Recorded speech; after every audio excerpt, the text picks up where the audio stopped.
8월 29일 금요일 뉴스공화의 온라인 큐티를 시작했습니다. 오늘의 큐티인 책 본문은 에베소서 5장 22절부터 33절까지 말씀이고요. 제가 읽은 말씀은 22절 한 절의 말씀을 읽도록 하겠습니다. 아내들이여 자기 남편에게 복종하기를 주께 하듯 하라. 아멘. 오늘 여러분들과 함께 복종하라는 명령의 주인은 누구인가? 복종하라는 명령의 주인은 누구인가? 라는 제목으로 큐티를 나누도록 하겠습니다. 샬롬. 오늘도 말씀을 시작하신 여러분 주님의 이름으로 축복합니다. 오늘이 에베소서의 큐티로는요 마지막 나눔이 될 것 같습니다. 사실 내일과 내일 모레 토요일하고 주일까지는 말씀이 있지만 저희가 금요일까지만 하기 때문에 에베소서 나눔으로 하는 큐티는 오늘이 마지막 될 것 같습니다. 제가 이야기했던 것 같이 에베소서 1장부터 3장까지는 교리라고 했습니다. 정말로 알아야 하는, 그리스도인으로서 반드시 알아야 하는 중요한 말씀이지요. 그렇다면 4장부터 마지막까지 6장까지의 말씀은 어떤 말씀입니까? 듣고 배운 말씀을 실천하여 살라라는 말씀으로 시작됩니다. 그래서 우리가 기억하시는 것 같이 4장에 새 사람을 입으라 라고 하지 않습니까? 새 사람을 입는다라는 것, 먼저 더러운 것을 버려야 된다라고 얘기했고요. 또한 새롭게 사랑을 정의하며 지혜와 성령 충만함을 갖고, 그리고 오늘 내일 말씀에 이어지는 관계 속에서의 태도를 이야기합니다. 태도를 그리스도인으로서 취해야 된다라는 것이죠. 특히 오늘 말씀은 남편과 아내에 대해서 이야기를 하는데요. 참 중요한 부분이고요. 우리가 쉽게 오해하거나 왜곡할 수 있기 때문에 잘 읽고 또 듣고 묵상했으면 좋겠습니다. 먼저 바울은 무엇을 이야기하느냐? 제가 방금 읽었던 말씀 22절 말씀입니다. 아내들이여 자기 남편에게 복종하기를 주께 하듯 하라. 아멘. 아내가 남편에게 어떻게 해야 된다고요? 복종하라고 합니다. 사실 현대 사회에서 복종이라니요, 사용되지 않는 단어이며 불편하게 만드는 단어입니다. 아니, 일반적으로 사람과 사람에게는 절대로 요즘 사회에서는 사용할 수 없는 단어 아니겠습니까? 어떻게 더 나아가 아내가, 그리고 남편, 이 아내와 남편 사이에서 복종이라는 단어가 들어갈 수 있을까?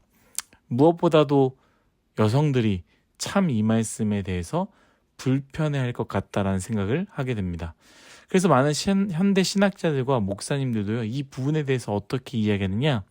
시대적 산물 혹은 번역의 문제나 어떤 숨겨져 있는 의미로서의 복종일 것이다. 또는 여기서 말하고자 하는 것은 단순히 아내와 남편의 이야기보다는 그리스도와 교회의 이야기다라고 이야기하는 경우도 많습니다. 여러분들은 어떻게 생각하십니까? 반대로 25절 말씀도 이렇습니다. 제가 읽겠습니다. 남편들아, 아내 사랑하기를 그리스도께서 교회를 사랑하시고 그 교회를 위하여 자기 자신을 주심과 같이 하라. 아멘. 남편들에게는 아내를 사랑해야 한다라고 이야기하고 있습니다. 앞에서 언급하지 않았지만 교회가 그리스도를 복종하듯이 아내가 남편에게 복종해야 되는 것처럼 남편들에게는 그리스도가 교회를 사랑하는 것 같이 아내를 사랑해야 한다라고 말하고 있습니다. 여러분, 무엇이 좀 더 쉬워 보이십니까? 단순히 생각해 볼 때는 예수님의 사랑, 핏값으로 교회를 세우신 그 사랑을 생각할 때, 남편이 아내를 사랑하는 것이 더 빡센 일이다라고 생각할 수 있겠습니다만 사실 둘 다 쉽지 않죠. 그래서 어떤 사람들이 이 말씀을 가지고 어떻게 말하느냐, 상호관계 속에서 이루어질 때 가능한 말씀이다라고 이야기하는 경우도 있습니다. 그러니까 이런 거죠. 당신이 나에게 복종하는 것 같이 나도 당신을 사랑하겠습니다. 반대로 당신이 나를 사랑하는 것 같이 나도 당신에게 복종하겠습니다. 이 말은 무슨 말이에요? 당신이 그렇게 하지 않는다면, 한쪽이 그렇게 하지 않는다면 다른 한쪽도 그렇게 하지 않겠습니다. 이것과 같다라는 것이죠. 바울이 이 말씀 해볼래? 해볼까? 해볼 수 있겠니? 할래 말래? 할래 말래? 할래 말래? 이러한 권면이 아니라 하나님께서 바울을 통하여 주시는 명령 아니겠습니까? 그리스도인이니까 해볼까가 아니라 그것과 상관없이 해야 되는 명령인데요. 우리 입장에선 이것이 불편한 것이 무엇이냐? 내 남편을 생각할 때, 혹은 내 아내를 생각할 때, 내 아내는 그렇게 하지 않기 때문에, 내 남편은 나를 이렇게 사랑하지 않고, 내 아내는 나에게 이렇게 복종하지 않기 때문에 저도 하기 어렵습니다라고 생각하는 것이죠. 뉴송화의 신혼부부는 아마 신혼부부라서 조금 다를 수 있을 것입니다. 지금도 이렇게 양말을 신겨주고 발을 씻겨주는 그런 아내와 그런 남편이 있다라고 하는데, 신혼부부니까 좀 다를 수 있겠어요. 그런데 조금만 결혼한 연차가 좀 많이 있는 사람들은요, 이 말씀이 얼마나 말이 안 되는 말씀인지 아마 이럴 거예요. 내 남편과 살아보십시오. 내 아내와 살아보십시오. 아마 바울도 내 아내와 살아보시면, 예수님도 실제로 부부 생활로 내 남편과 살아보시면 아마 이거 어려울 겁니다. 복종? 사랑? 웃기지 마. 개나 주라 그래. 이런 생각을 할 것입니다. 라고 이야기할 것 같아요. 여러분, 그런데 이 말씀을 이해하기 위해서는 이 말씀의 배경이 참 중요합니다. 정말로 중요한 부분입니다. 사실 바울은요, 이 말씀을 한 이유가 더 나은 부부관계를 위해서, 더 나은 결혼 생활을 위해서 이야기한 말씀이 아닙니다. 물론 정말로 이 말씀에 순종하여 서로서로 복종하고 사랑한다면 얼마나 아름다운 부부가 되겠습니까? 아마 하나님께서 정말로 기뻐하시는 부부가 될 것입니다. 그런데 이 말씀의 포인트는 그게 아니에요. 더 좋은 부부가 되어라, 더 좋은 결혼 생활 해라, 이게 아니다라는 거예요. 그 당시 시대 속에 그리스도인을 생각해 보면, 우리가 지금 교회에 다닐 때 아내와 남편이 두 손을 잡고 혹은 아이들과 함께 손잡고 교회를 나오는 그러한 상황이 아니었습니다. 어떤 상황입니까? 둘 중에 한 명이 그리스도인인 경우가 태반인 것이죠. 남편 몰래 신앙생활하는 아내이거나 아내에게 말을 하지 않고 혼자 나오는 그리스도인인 남편이 될 수 있습니다. 뿐만 아니라 오늘 말씀 말고 그 뒤에 나오는 6장에서 나오는 관계들도 마찬가지입니다. 6장 한번 보십시오. 자녀의 관계 속에서 또 이야기 나옵니다. 부모와의 관계, 종과 상전의 관계, 이런 얘기들이 쭉 나와요. 이들도 마찬가지죠. 부모 몰래 신앙생활하는, 부모 몰래 그리스도인이 된 자녀인 것이죠. 자녀는 믿지 않지만 엄마 혼자, 아빠 혼자 그리스도인이 된 사람이 있을 것입니다. 우리 상전은, 우리 주인은 믿지 않지만 종으로서 나 혼자 신앙생활하는 경우도 있을 것입니다. 무슨 말이에요? 하나님께서 바울을 통해서 이렇게 그리스도인으로 살아가는 그들에게 명령하는 것이죠.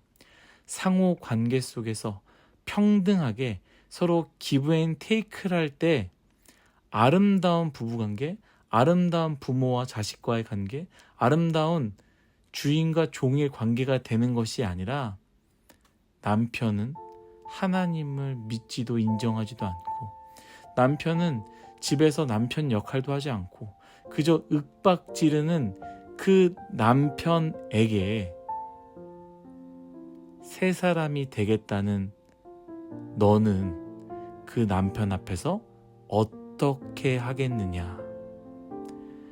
잘해줄 때 잘해주고 안 해주면 등 돌려라가 아니라, 믿지 않는 너의 남편이라 할지라도 너의 주인은 너의 남편이 아니라 예수 그리스도이니 너는 그리스도인으로 그에게 복종하라 라는 것이죠. 너의 아내라 할지라도 너의 주인은 너의 아내가 아니라 예수 그리스도이니 너는 그리스도인으로서 너의 아내를 사랑하라. 사랑하는 뉴송아 여러분, 새 사람을 입는다라는 것, 제가 계속 이야기하고 있지만 그냥 되는 것이 아닙니다. 기도 3번 했다고, 기도 며칠 했다고, 주여 3창 했다고 성령 충만해져서 자연스럽게 되는 것 아닙니다. 되지 않을 거예요. 되지 않아도 힘들어도 내 인생의 주인을 바라보며 명령하신 주님으로 말미암아 관계 속에서 최선을 다해 섬기며 복종하며 사랑하는 것입니다.